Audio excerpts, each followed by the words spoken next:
Mahigit 100,000 pisong halaga ng hinihinalang shabu ang nakumpiska ng Bataan PNP na kung saan arestado ang mag-live-in partner matapos ang sinagawang bypass operation sa Villafranca Street, Barangay Townsite, Limay, Bataan.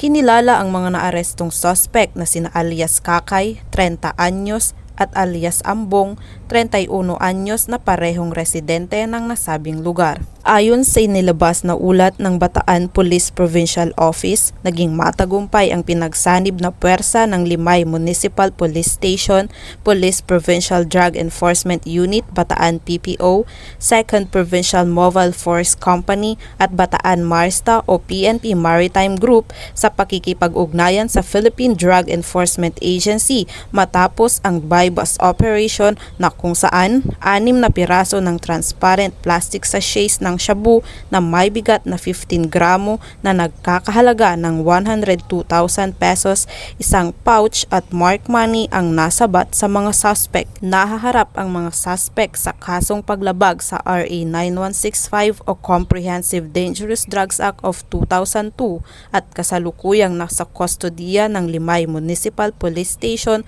para sa investigasyon at wastong disposisyon. Sinisiguro ni Police Colonel Palmer Z. Tria, Provincial Director ng Bataan PPO, na ang Bataan PNP ay patuloy na palalakasin ang kanilang kampanya laban sa ilegal na droga upang tiyakin ang kaligtasan at seguridad ng mga mamamayan sa kanilang nasasakupan.